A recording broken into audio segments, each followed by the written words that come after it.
sinners. And we've got to make sure that we understand that a president should be judged for his leadership in this country and not on where he came from, what he looks like. We have to be able to work with all people in America, and all the people are being harmed. Mr. Speaker, I ask this one question as I go to my seat. The gentleman's time has expired. Are we going to leave homeless veterans on the street, Mr. Speaker? I would hope that we'll answer that question. The gentleman's time and also has pay expired. the veterans or the families for the memorial the gentleman services. From Utah, I thank the gentleman Stewart, very much. I yield back.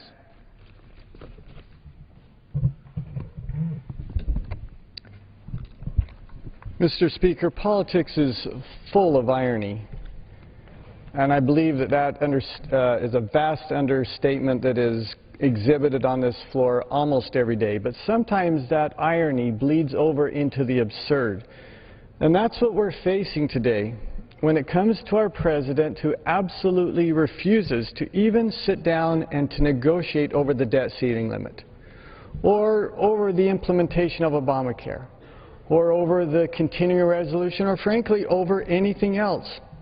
Think about that. The President of the United States is unwilling to even sit down, to have any negotiations, to have even a conversation with the Speaker of the House. The President likes to say, I won the election. And he likes to remind us that elections have consequences. But I would remind the President that I won my election as well. And so did 233 other House Republicans. I represent more than 700,000 people. Those 233 House Republicans represent more than 150 million people. They expect certain things of us. They expect us to represent them. They expect us to fight for those values that we promised that we would. I can't abandon those values. I owe it to my constituents. I owe it to my family.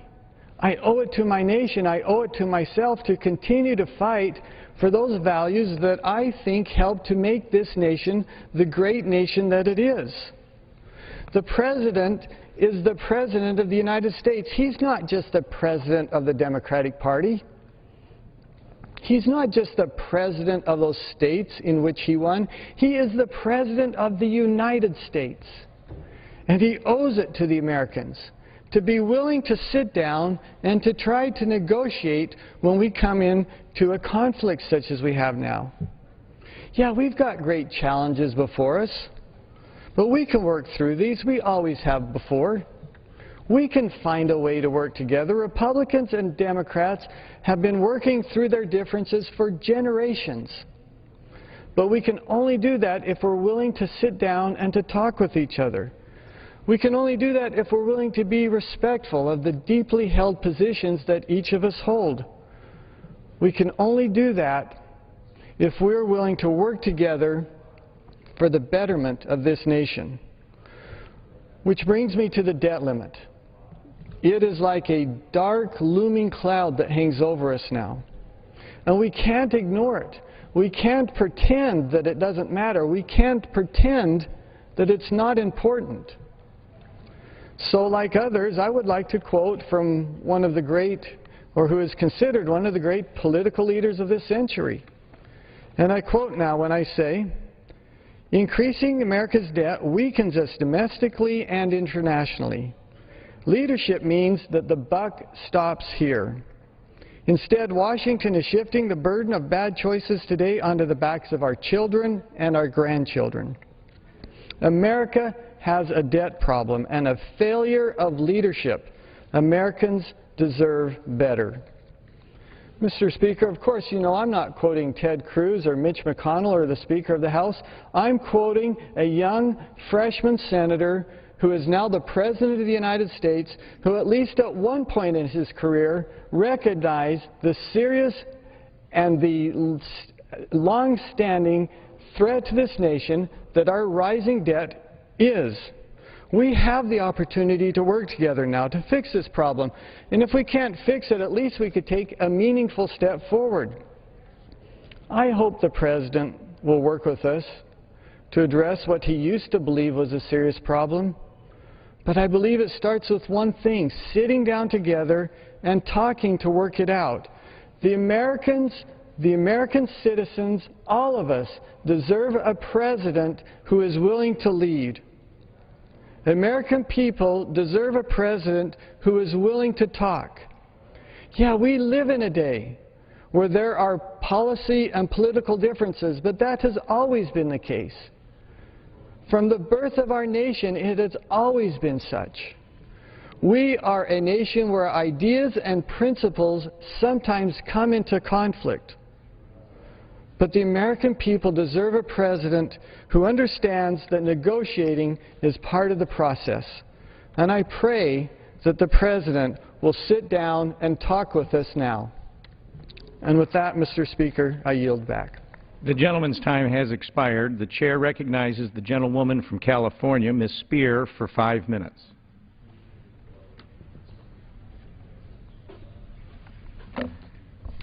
Mr. Speaker, I have a very simple message. Let your people go. The American people are very frustrated by what we are doing here. They want us to end this shutdown. In fact, some 70% of them do not like the way you or the Republican majority are handling this crisis. So, Mr. Speaker, if you will just let your people go and allow us to bring a clean continuing resolution to the floor, we can end this. Despite your claims to the contrary, it's clear to everyone that we have at least 17 votes required from your side of the aisle to pass the continuing resolution. So, Mr. Speaker, why don't you just let your people go? I have a simple question for you. If you think to the contrary, that the votes are not there, then why not put your cards on the table and allow a vote? The American people cannot afford more rounds of betting their economic future on politicians betting on a pair and thinking they have a full house. The American people think it's time to call your bluff. Mr. Speaker, let your people go. We can reopen the World War II Memorial and the VA today. We can ensure that all military families receive death benefits and can travel to Dover Air Force Base to receive their loved ones' remains. We can end what senators on the other side of the aisle have declared, quote, shameful and embarrassing. We can end this today, Mr. Speaker, if you let your people go. Holding back on a vote prevents the opening of life-saving clinical trials at the NIH. It prevents the opening of national parks and museums for use by families everywhere. The shutdown is costing taxpayers $12.5 million each and every hour you refuse to vote. And it's costing the American people already $2.5 billion. But don't listen to me. Listen to your own caucus members. Enough is enough, said one Republican in the House. Let's get on with the business we were sent to do. Another Republican agreed with him. The politics should be over, he said. It's time to legislate. Another said, I'd vote for a clean CR because I don't think this strategy is working. And many more echo these sentiments, Mr. Speaker. Let your people go. Instead, you seem to be listening to a small faction in your caucus that says they want to, quote, win at any cost. They say they won't be disrespected and that they need to get something out of this, but don't know what it is. Mr. Speaker, I hope you will see what is clear to everyone around the world watching this spectacle. There are no winners. Mr. Speaker, let your people go. It's blackmail to shut down the government because you don't like the Affordable Care Act. Mr. Speaker, listen to those blunt assessments from your own caucus who call the followers of this strategy, quote, lemmings with suicide vests. Traditional allies of the GOP, like the Chamber of Commerce, have said this is, quote, not in the best interest of the U.S. business community. The Wall Street Journal has called it a kamikaze mission, And in fact, in their editorial headline, they said, "Are the Republicans nuts?" Another Republican senator said, "This strategy isn't good for America." This last comment really says it best. This is not good for America. Mr. Speaker, let your people go and bring a clean CR to a vote. I yield back. The gentlewoman yields back. The chair recognizes the gentleman from Pennsylvania, Mr. Kelly, for 5 minutes. Thank you, Mr. Speaker. 3 years ago, I was elected, and so were a lot of my classmates, in what we termed a very fair election. And I think the issue that we all need to be concerned about right now is it is truly unique in America that everybody is treated fairly. It doesn't matter what the color of your skin is. It doesn't matter how you worship. It doesn't matter if you even worship or don't worship. You're treated fairly. And the President has said many times, this is a country where everybody deserves a fair shot. Everybody deserves a fair opportunity to rise to whatever level they can. Every single American deserves to be treated fairly. And I hear that term, and I hear it back and forth, batted back and forth. And so I said, you know what, I guess what is the real definition of fair? So I went to the Webster's Dictionary. It says fair. It's treating people in a way that does not favor some over others. Does not treat people in a favorable way over somebody else. That is truly uniquely American. Because there's very few places in the world where everybody does get treated fairly. And so when I look at the Affordable Care Act, or Obamacare, I ask myself, is this really fair? And if you look at this definition, it goes farther down in the definition. It gives the antonym, or the opposite meaning. And I would say that if you were to look about what's not fair, the Affordable Care Act, or Obamacare, would be one of those things that would be the direct opposite of what fair is. Is it fair to give 1,200 waivers to some and not others? Is it fair to say to employers, you know what, this is a very complicated law, and it's grown so complicated, you know what, you need another year to give you a fair chance to understand what's in it. So we're going to give you a year delay. Now, if you're an individual, no, you're not given that. So the question is it fair? Fair to give one group something and the individual not? I don't know. I don't know that that meets anybody's definition of what fair is.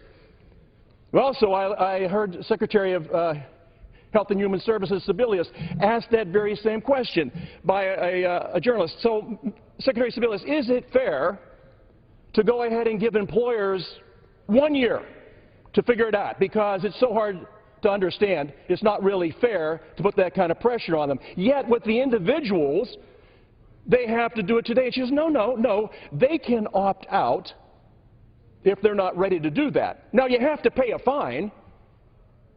If you want to opt out, you have to pay a fine if you don't want to participate at all. You're held to a different set of standards than another group. So I don't know how that fits under the definition of fair. Now look, we can talk about this back and forth and go all day long. But this is a gift. This Affordable Care Act, this Obamacare, is a gift that keeps giving. It's a law that while it's giving, it's also taking. It is driving our debt to an unbelievable level. In the old day, you know, the President said it's going to reduce our debt over the long run. Well, the truth of the matter is in 10 years, it adds $1.8 trillion. And that's a pretty fairly heavy debt for the people to absorb. Now, back home, and I don't know if this lady is a Republican or a Democrat, Melissa had written me from Hermitage, Pennsylvania. I want you to understand how this is. This is an individual. She has 2 degrees, one in criminal justice and one in teaching, but she couldn't get a job, so she started her own business. She says, no government loans, no bank loans, no investors, and I have grown the business over the past handful of years. I received a letter from my insurance cover, Aetna, No longer am I going to be covered after November 25th, according to my letter. I operate a small business, a successful business in this economy. Now, she talks about her daughter, Riley. Riley is a young girl who's working her way through school as a part-time cashier in a local grocery store. She makes minimum wage, and she's paying for her own health care benefit. She got a letter saying, you know what, your policy that you have now is going to go from $70 a month. It's going to triple. It is going to put a heavy weight on her in order to stay covered. So we talk about fair, and we talk about what's fair to everybody, not just a few, but to everybody. And my friends get up and they rail about what it's not doing, about how we're not treating the law fairly. The law is not treating us fairly. Now, sadly, we're in a time when Americans don't expect an awful lot out of Washington. In fact, it's fair to say they don't expect hardly anything out of Washington, but they do expect to be treated fairly. And I would say to everybody, please, let's treat everybody the same. This is America. That's what makes us unique, and that's what makes us special. And I yield back. The gentleman's time has expired. The chair recognizes the gentleman from Illinois, Mr. Davis, for 5 minutes. Thank you, Mr. Speaker. Mr. Speaker, Concordia University of Chicago is an American private Lutheran liberal arts university located in the village of River Forest, Illinois, 10 miles west of downtown Chicago. In 1855, Lutheran ministers Frederick Johann, Karl Lochner, and Philip Fleischmann established a private teachers' seminary in Milwaukee, Wisconsin, to train day school teachers for Lutheran schools. In 1857, responsibility for the operation of the school was taken over by the Lutheran Church Missouri Synod. The Synod moved the school to Fort Wayne, Indiana, uniting it with a theological seminary, which had been founded there by followers of Johann Conrad and Wilhelm Loeb. In 1861, the theological seminary was moved to St. Louis, Missouri, and later to Springfield, Illinois, and then back to Fort Wayne, Indiana in 1864. The Teachers Seminary was moved to Addison, Illinois. Concordia University makes its foundation with the 1864 move to Addison, Illinois. Originally called Concordia Teachers Seminary, then Concordia Teachers College, the institution is the oldest in the Concordia University system. The original building is gone, but a monument still stands on the site of the seminary in Addison, Illinois. In 1913, the college moved to its present campus in River Forest, Illinois. In 1979, the institution expanded its education-centered program to become a full liberal arts institution and changed its name to Concordia College. In 1990, having experienced a tremendous growth in its graduate offerings, the school recognized and changed its name to Concordia University. The university was officially known as Concordia University River Forest until 2006, when the current name was adapted. In 2006, CURF was the only university in the 10-school system to achieve the rank of top tier on U.S. News and World Report's Best College list. They were also awarded this ranking in 2010. Concordia University Chicago has a prominent and prestigious music department among schools of a similar size. However, education is still Concordia's largest academic program. Other programs include business, communications, theology, and many other undergraduate degree programs. Concordia University's enrollment for 2012-2013 academic year is 5,454 students, and many of these students plan to become church workers. I am inspired when I read the university's mission statement, which is, as a distinct comprehensive university of the Lutheran Church Missouri Synod, centered in the gospel of Jesus Christ and based in the liberal arts. Concordia University equips men and women to serve and lead with integrity, creativity, and compassion in a diverse, interconnected and increasingly urbanized church and world.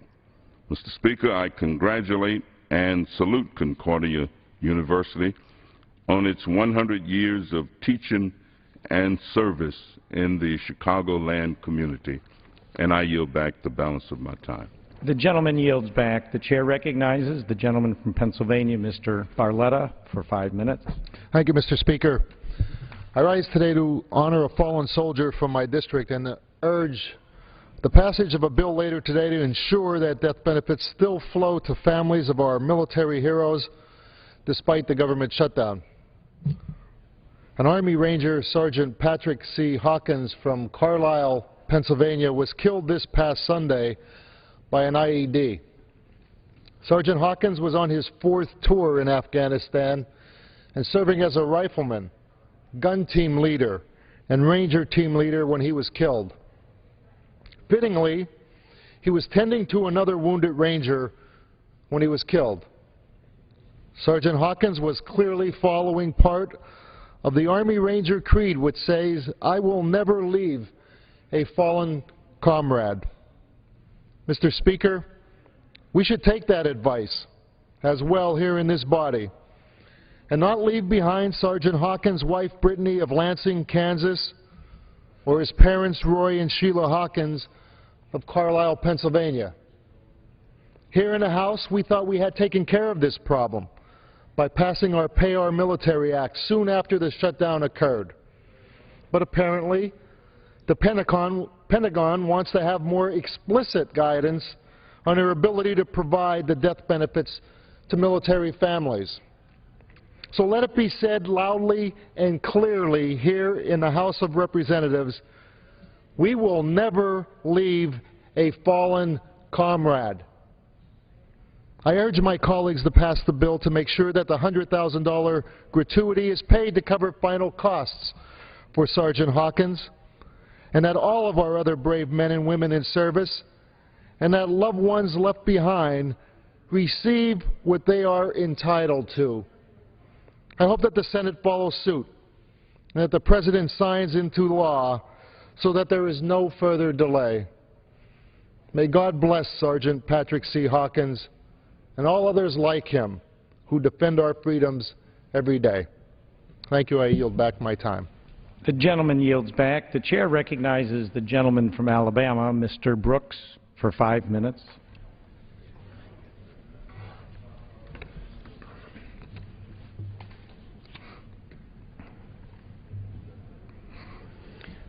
Mr. Speaker, I am gravely disappointed at the lengths the White House has gone to manipulate American lives as they seek to coerce America's elected House of Representatives into spending money America does not have on a dysfunctional socialized medicine program that does not work, that threatens American lives, and that a majority of Americans do not want. Congress and the White House agree on roughly 99% of federal government spending. We should fund that 99%, reopen the federal government, and debate our disagreements on the remaining 1%. But the White House and Senate refuse to do that. Instead, President Obama, Senate Majority Leader Harry Reid, and their Democrat allies force a federal government shutdown. They hold 99% of the federal government hostage to support their all-or-nothing demands. The lengths the Democrats and White House will go to manipulate American lives and public opinion is most disheartening. The Obama administration ordered the closings of all Washington, D.C. monuments, thereby denying World War II veterans access to their memorial. Never mind that in the history of all federal government shutdowns, no president has ever ordered and spent taxpayer money to barricade and close Washington's open-air memorials. The Obama administration disregarded the Pay Our Military Act and illegally ordered furloughs of roughly 400,000 Department of Defense civilian personnel for a week, thereby disrupting their lives and, more importantly, jeopardizing America's national security.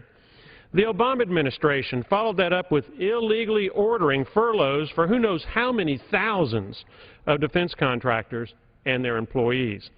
Never mind that, in doing so, the Obama administration violated the Pay Our Military Act that President Obama himself signed, an act that fully funds all defense workers and contractors who, quote, are providing support to members of the armed forces, end quote, which, by the way, is all of them. Yesterday, America woke up to yet another political manipulation by the Obama administration.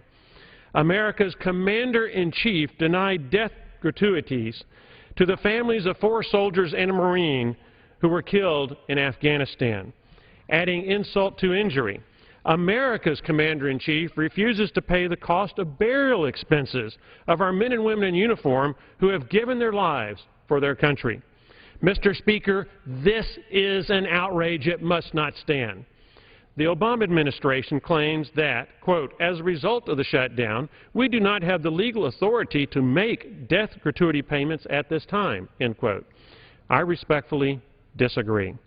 The Pay Our Military Act expressly states, and I quote, there are hereby appropriated sums for fiscal year 2014, such sums as are necessary to provide pay and allowances to members of the armed forces. Death benefits and burial expenses are part of our military's compensation package, a part of the, quote, pay and allowances, end quote, the Pay Our Military Act says the Obama administration must pay. Congress should not have to pass yet another bill today to force the President to do what the law already says he should do. Instead of punishing America's military by illegally furloughing defense workers and contractors, instead of dishonoring our World War II veterans, our Korean War veterans, our Vietnam veterans, by spending taxpayer money to barricade their memorials, by denying them access to their memorials, I yearn for a commander-in-chief who supports our veterans and our men and women in uniform rather than using them as pawns to be sacrificed in partisan political gains. I cannot help but think of the contrast between our current commander-in-chief and our first one. During the Revolutionary War, George Washington lived with his troops, fought with his troops, and sacrificed for his troops. When the Continental Army was faced with hardship, inadequate food and clothing, George Washington reached into his own pocket and sacrificed his wealth to help the men who fought under his command. Mr. Speaker, I pray our current Commander-in-Chief will study and understand the graciousness, the leadership, and sacrifices of George Washington as he makes decisions on whether to treat our veterans, our troops, and our defense workers with the respect they have earned and deserve. Mr. Speaker, I yield back. The gentleman yields back. The chair recognizes the gentleman from Pennsylvania, Mr. Fitzpatrick, for 5 minutes. Mr. Speaker, I rise today in strong support of legislation that will be considered on the floor of the House today, legislation that would address the unacceptable wrong of denying death benefits to families of fallen soldiers during the budget impasse. While I no doubt expect our chamber to pass this critical funding bill, hope it's passed not just in a bipartisan fashion, but I hope it's passed unanimously in the House. The American people have a right to expect that. We must consider what has led us to even have to legislatively fix such an obvious injustice. The Department of Defense, even during the current impasse, is spending sums in the billions of dollars. How is the death payment for members of the military not considered essential, Mr. President? What was the decision-making process to deem the death benefits not essential, Mr. President? Who made the final call on this decision, and why are you not firing that person? This follows the same pattern that we saw earlier this year when the President cut military tuition assistance. We're able to restore those needless cuts and have introduced a bill to ensure the President does not continue to play games with the tuition assistance, as early reports indicate the military tuition is again being held back from families. Simply put, we made promises to our fighting men and women and their families. Mr. Speaker, the House is ready to keep those promises, but the President is demonstrating at best a failure to lead, and at worst, bare-knuckle partisanship. I yield back. The gentleman yields back. The chair recognizes the gentleman from West Virginia, Mr. McKinley, for 5 minutes. Thank you, Mr. Speaker. The President and his allies claim that the shutdown of government is about one thing, a Republican obsession with Obamacare. Mr. Speaker, they are missing the point completely. For the past 3 years, the House has been working to improve our economy, create private sector jobs, and address barriers that inhibit economic growth. Obamacare, unfortunately, has emerged as one of the largest challenges standing in the way of job creation. Workers are having their hours cut. Families and businesses are facing higher premiums. Employers aren't expanding because of the uncertainty. Fixing the health care law would have the quickest impact on the economy. But in fairness, we can't do that unless the other side sits down and talks to us. Thus far, the Senate and the President have rejected all efforts of the House and refused to negotiate. Mr. Speaker, this debate should be about caring for the American people, their future, and the liberties we share in America. We want to reopen the government and help families find jobs, but that requires that the House and the Senate and the President sitting down together and having an adult conversation about fixing our economy. Mr. Speaker, I yield back the balance of my time. The gentleman yields back. The chair recognizes the gentleman from Florida, Mr. Mica, for 5 minutes. Well, thank you, Mr. Speaker. And as the clock ticks, the country gets closer to a time when it will run out of money. People probably couldn't understand all of the debate leading up to the implementation of Obamacare just a few days ago, and some of the questions and debate became blurred. That was one of the biggest government programs, largest spending programs probably in the history of our nation. But it did have consequences because you're spending more trillions of dollars, and if we're going to provide health care, we want it right. There are many Americans who don't have health care, and we should assist them in a responsible fashion. The rollout has been a disaster. We're doing a hearing on that in the Government Reform Committee. All that being said is, it's about time to pay the piper here. And I think the American people will understand and can understand that the country is close to default. The country is close to default because we've incurred an indebtedness that will soon exceed $17 trillion. That indebtedness, which again will reach the current limit next week, they're asking for another trillion, $900 billion to get us one more year. We're going to have to pay the piper. When you spend $1.5 trillion more dollars a year, the first year with the Obama administration, and each succeeding year over $1 trillion more than you took in, you acquire an indebtedness going from $9 trillion when President Bush left office. It will soon be $18 trillion in some 6 years. The most indebtedness of any nation. We can't become a Greece. This is not that difficult to understand. When the government can't pay its bills, if folks think there's a temporary shutdown now, think of a permanent shutdown. Think of going to the bank and not being able to withdraw money, or you've heard not being able to obtain a mortgage. The full faith and credit of the United States of America will collapse, just like when an individual spends more than he or she earns, you must pay the piper. Hopefully now everyone can understand we're in that situation and we must act responsibly. Republicans are not standing in the way.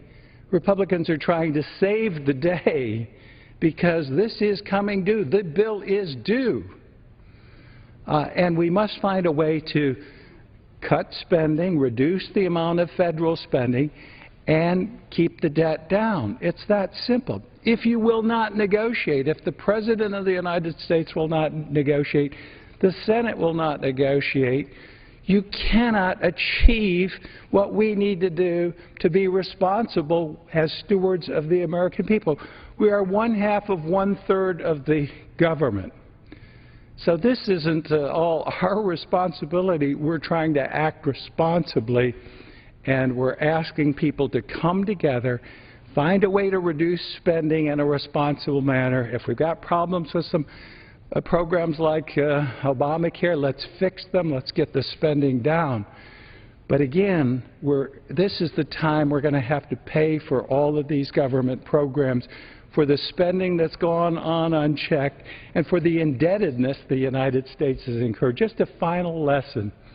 The Constitution and the Founders put all spending, the appropriations, funding of programs, and also the responsibility for raising taxes with this body, the House of Representatives. They did so because we're closest to the people. We get elected every 2 years, and they chose to have the Republicans in the majority to control the spending that went out of control, the government programs that went out of control. So that's what we're doing, what they sent us here to do, and we must do that in a responsible fashion. We're here. We have been here before the shutdown. We've asked to negotiate. We'll continue to do that. Our leaders are committed to do that, to work in a responsible fashion. We have to get this right. We must pay the piper. The piper is calling our bills and our credit due. So let's join together and act responsibly. I yield back the balance of my time. The gentleman's time has expired. The chair recognizes the gentlewoman from North Carolina, Ms. Fox, for 3 minutes. Thank you, Mr. Speaker. Mr. Speaker, on Saturday, members of the Republican Women's Policy Committee sent an earnest letter to Senator Harry Reid asking him to please put aside the bipartisanship for a second and take the opportunity to enact common sense legislation to help our kids. Take up bipartisan House legislation to restore WIC, open NIH, and fund Head Start. Senator Reid has done nothing, though, and President Obama said it's their way or the highway. Give them everything they want or get lost. In North Carolina, our WIC program doesn't have sufficient funds to issue new vouchers until the Senate acts. It's the Senate's choice. They should do the right thing. At this point, however, the Senate is rejecting common ground. Senate Democrats are refusing to make government work for the American people because they won't even agree to a conversation about whether all Americans should be treated equally under Obamacare. Health care is a matter of security to many Americans, and health care, as we all know, is changing drastically for next year. For many in North Carolina, it's becoming more expensive. For others, their plans are being canceled. When asked why American families are being denied a one-year delay of the individual mandate so they can figure out Obamacare without the threat of government penalties, the Secretary of Health and Human Services suggested that the way to, quote, opt out of the mandate was to simply allow government to levy a fine against you. That sounds like a fair choice, doesn't it?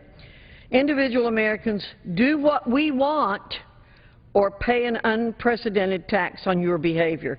Mr. Speaker, the refusal even to acknowledge the specter of unfairness in Obamacare's implementation is shocking. Consider the great lengths Senate Democrats are going to in order to prove a point about not negotiating. Senate Democrats won't call a vote on legislation to fund the National Institutes of Health, to ensure pay for guardsmen and reservists, to stop veteran benefit application delays, to fully fund WIC, to restore Head Start, to restore FEMA or FDA funding. Senate Democrats won't call a vote to reopen the national parks. Throwing all this common ground by the wayside, common ground that will help people, is inexcusable. The President and the Senate need to start explaining why their way or the highway is more important than doing their job and finding a compromise to end this shutdown. I yield back. The gentlewoman yields back. Pursuant to Clause 12A of Rule 1, the Chair declares the House in recess until 12 noon. And so as the House takes a very short 20-minute break, we're going to use this opportunity to take you live to the other side of the U.S. Capitol as Senate Democrats, led by Harry Reid, meeting with reporters, talking about day 8 of this government